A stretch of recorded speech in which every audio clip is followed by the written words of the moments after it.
Okay, what's up? What's yung mga mix? So, naapot ako sa bagong video na ito ako sa cooking episode ni Migo Vlog.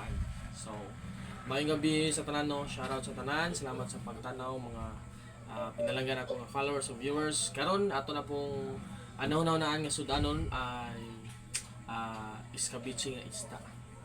So, tanawa mga miss kung saan pagluto, no? Ako ang kaugalingon nga recipe o pamaagi sa pagluto. Punta nga makita ninyo o makatuon pod mo, no? Makawat mo kung ato ninyo sa ada ba. Okay, since sa pilot na to, tara na, let's go! Una, majiko ng luya para ma-chop-chop. Ikaduha, laton ang sibuyas bombay para magutad. Ug mao ni atong mga ingredients mga migs. Atong main ingredients ang isda nga pinarito. Atong ipakita para idog tinuod. Mao na ni. Ug pagkahuman mga migs, atong gisahon ang bombay. Unahon niya to ang bombay mga migs, no. Ato ipa luto-luto sa daan, tapos ang luya atong na ibutang ang luya. Wala to na to mga migs atong ukayon hantod nga muhumot ang luya para ignon og lami ang imuhang giluto. Para ganahan pud ang mukaon ani atong giluto nga escabeche.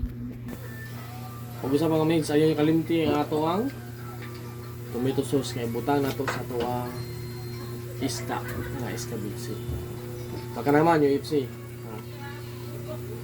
Ug pagkahuman nga muhumot na ang luya, ang gigisan ninyo nga sibuyas ug luya, ibutang ang tomato sauce mga mix, no. Hotdon yun na pabutang mga mix para walay sayang, tilukag yun kaayo para pod makabawi mo sa inyong gasto. Ug ayha ninyo ibutang ang atong pinirito o inyong pinirito nga isda. Ug kana mga mix, nabutang na nato ang tomato sauce nato sa kalha, ato nang ukay-ukayon ug maayo para mabahin ang iyang lasa ug malutog maayo.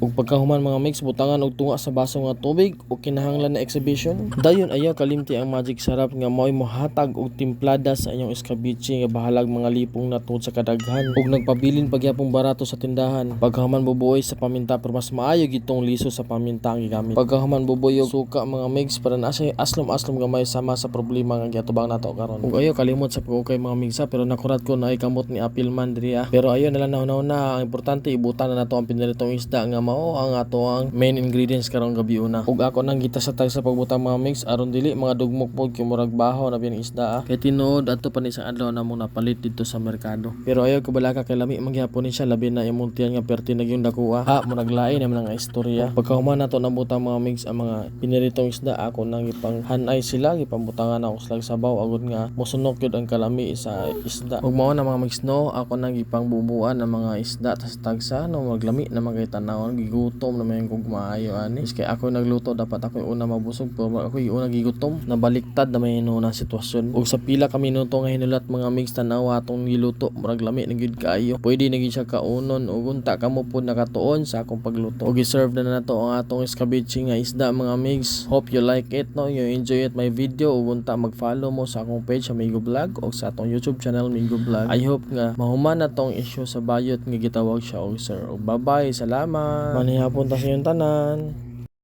It's my life.